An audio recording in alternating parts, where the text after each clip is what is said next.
Welcome to this explainer. Today, we're going to objectively unpack a pretty sweeping and, honestly, highly charged critique of modern culture. The source material we're looking at makes a really bold claim, that contemporary society has fundamentally lost its moral anchor. And how did we lose it? Well, the author argues it happened by adopting utilitarianism and early feminist philosophies. It's a totally fascinating and provocative text that actually traces our current cultural climate all the way back to some very specific Victorian thinkers. So let's dive right in and see exactly how the author connects these dots. Right off the bat, to really understand this critique, we have to start with the foundational worldview the author is writing from. The text uses this specific biblical verse from Isaiah to immediately establish a framework of absolute objective truth. Basically, from the author's perspective, this verse perfectly illustrates the dire consequences of a society that abandons objective morality in favor of subjective, constantly shifting human desires. It sets the whole stage for this narrative of a massive cultural drift. Here's our roadmap for this explainer. We'll be hitting 5 main points. First, the utilitarian drift. Second, defining Mill's philosophy. Third, liberty and its boundaries. Fourth, rethinking gender roles. And finally, the modern consequences. Okay, kicking things off with Section 1, the utilitarian drift.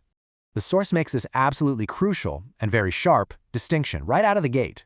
It contrasts true philosophy against ideology. Now, it defines true philosophy as the genuinely difficult work of reforming our human desires to align with an objective, anchored truth. Ideology, on the other hand, is defined here as arrogantly attempting to reform the truth to match our own subjective desires. The author argues that by fully embracing ideology, society starts drifting aimlessly. It's literally like a ship that has completely lost its mooring. Moving right along to Section 2, defining Mill's philosophy. Now, this is where the history gets really interesting, because the text connects John Stuart Mill's personal life directly to his world-changing ideas. We see he was born into this incredibly rigorous, strict utilitarian household. But the real pivot happens in the 1830s when he meets Harriet Taylor. She was married at the time, and they begin this intense, intellectual, and emotional affair that totally scandalized Victorian circles. They eventually marry after her husband passes away, but the author argues that Mill's deeply controversial relationship with Harriet directly shaped the famous text that followed, texts that would, ultimately alter all of Western thought. So, to really understand Mill, the source breaks his utilitarianism down into 3 core buckets. Bucket number 1 is consequentialism. This is the principle that the morality of an action is judged entirely by its outcomes. The author is deeply, deeply critical of this, arguing that it dangerously strips away the inherent morality of the action itself. I mean, if only the results matter, the text asks, what happens to the whole concept of an act being fundamentally good or evil? And that logic flows right into the second principle, hedonism. In this framework, maximizing pleasure and minimizing pain is basically the ultimate goal of human existence. The text really comes down hard on this, calling it an instant gratification worldview. The author argues that when you frame pleasure as the absolute highest good, you completely ignore essential human virtues, things like duty, moral obligation, and the basic necessity of sacrificing for a greater purpose. Finally, we have the third piece of the puzzle, utility. This is the idea that actions are right if they promote the greatest happiness for the greatest number. But the author intensely scrutinizes this concept, pointing out a pretty glaring flaw. Under this specific math, the pleasure of a powerful majority could easily and morally justify the intense suffering of a marginalized minority. As long as that overall mathematical calculation of happiness ends up in the positive, it's considered good. This comparison brilliantly captures the absolute core conflict of the author's text. On one side, you have Mill's subjective utility, right? Where morality is essentially a moving target determined by human pleasure and calculated consequences. But on the other side, you have the author's defense of objective morality, morality anchored in historic Christian truths that remain totally steadfast regardless of what we humans might happen to desire in the moment. The author asserts that Mill essentially traded the anchored truth for the moving target. Which leads us to a really massive lingering question in a utilitarian worldview. The author asks us to consider this. Who actually determines what is good? If consequences and pleasure are ruling our ethics, who ultimately gets to hold the compass? Does every single individual decide for themselves? Do we take a vote on it? The source argues that without an objective anchor, goodness just becomes entirely subjective and, frankly, dangerously malleable. That brings us to Section 3, liberty and its boundaries. Here we have Mill's super-famous harm principle from his essay on liberty. Mill argued that society can only restrict an individual to prevent harm to someone else. Sounds simple enough, right? However, the text argues that this principle actually created a massive moral vacuum. According to the author, it completely stripped away objective moral standards and left mutual individual consent as literally the only measuring stick for acceptable human behavior. Let's look at how this plays out in what the author calls a modern shipwreck. It's a step-by-step logic. Step 1. Morality gets reduced entirely to mere mutual consent.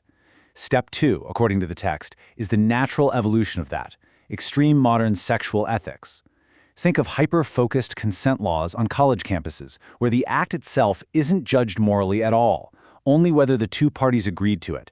And then step 3 is the ultimate fallout, a complete devaluation of human life, where the author argues children are increasingly viewed merely as financial or physical hindrances to adult pleasure. All right, let's turn to Section 4, Rethinking Gender Roles.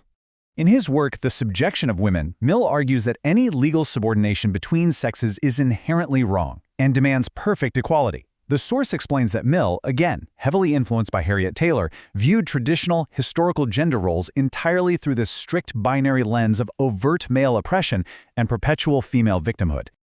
Now, the author pushes back fiercely against Mill here.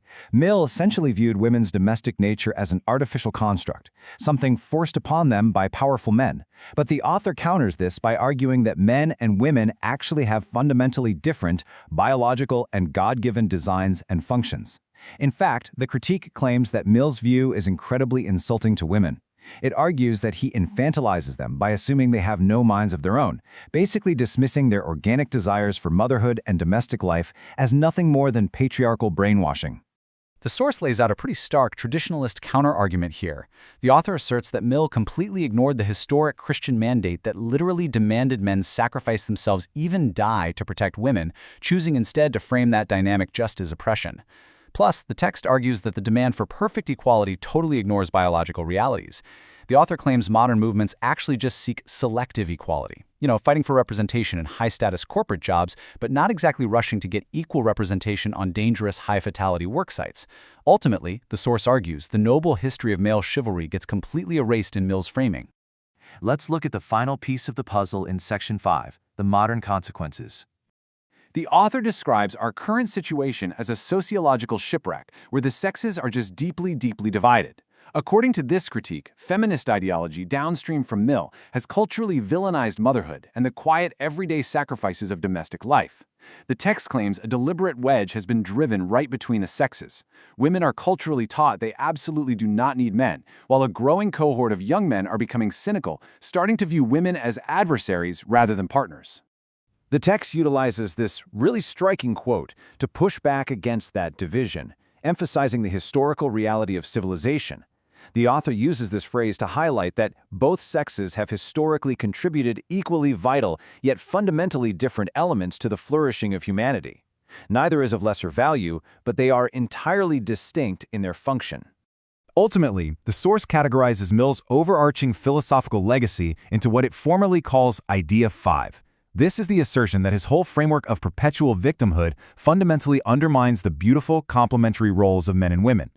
By framing all of history purely as a struggle of oppressors and victims, the author argues that Mill totally fractured the cooperative foundation of the family itself. So as we wrap up this explainer, the source leaves us with this provocative, vital dilemma to chew on. Are we truly thriving in our liberated, consequentialist modern world? Or are we drifting towards societal destruction simply because we threw our moral anchor overboard? It's a profound question that challenges the very foundation of our modern cultural norms, leaving every single one of us to take a hard look at our own ideological compasses.